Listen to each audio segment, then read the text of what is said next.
વાદળ થવા મળ્યું, પવનની અસર પણ થઈ ગઈ છે. તો હાલો જમી આવીએ, દમ પણ ચડી ગયો છે. સબસ્ક્રાઈબર કરતા તો બાય બાય. હાલો યુટ્યુબ કેમ છો બધા? મજામાં દેશો ને હું પણ મજામાં જ છું. ને હવે આપણે છે જવાનું છું વાડીએ, જ્યાં શું કામ કરવાનું એ જોતાનું, એટલે બન્યા રહેજો મને વિડીયોની અંદર. ધીમે ધીમે પછી તો ડગલા માંડા ને પોગી જાય આપણી વાડીએ. જો આ કાલનું કામ કરેલું છે એટલું કપા કહેવાનું ના. જો પેલા બેન વીણે છે, હવે છે ને આપણે કપા કહેવાનું આવા એ વારે બેન વીણે છે.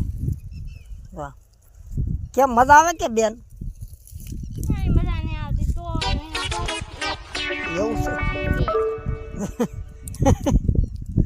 યા ખેડવાળાના હોય આ છેલ્લે બી ખાતરના ગણતરી હોય. જો કેવા છે મસ્તીના બેન ને તે બળ પડે એલા. પણ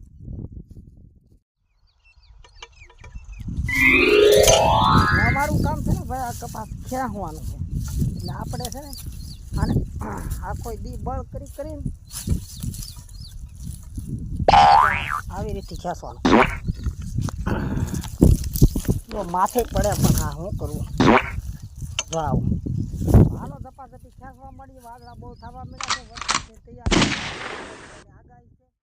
એકડા ઠાઠ જેવી રકાબી ભરી આપણે પછી ચાની. હા અદરક બદરક નાખીને મસ્ત બનાવીને લાવ્યા. સાનો ગોટો સડાવીને ભાઈ પછી તો બાકા જીતી એવી બોલાવી હતી. આમ જોઉં એક ભાગ આખો પાડી દીધો બધી.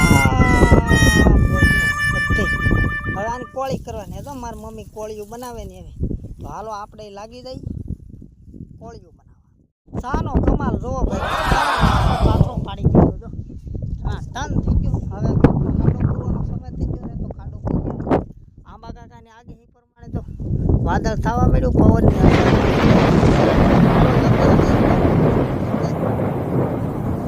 બપોરની જમવામાં છે રીંગણાનું શાક ને રોટલી ને છાશ.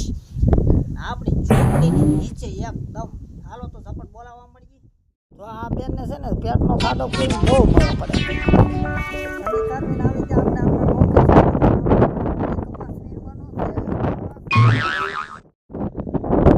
હાલો મિત્રો તો દી જાય છે ઘેરે ને અમી જાય છે ઘેરે. ફોલો શેર સબસ્ક્રાઈબર કરતા તો બાય બાય.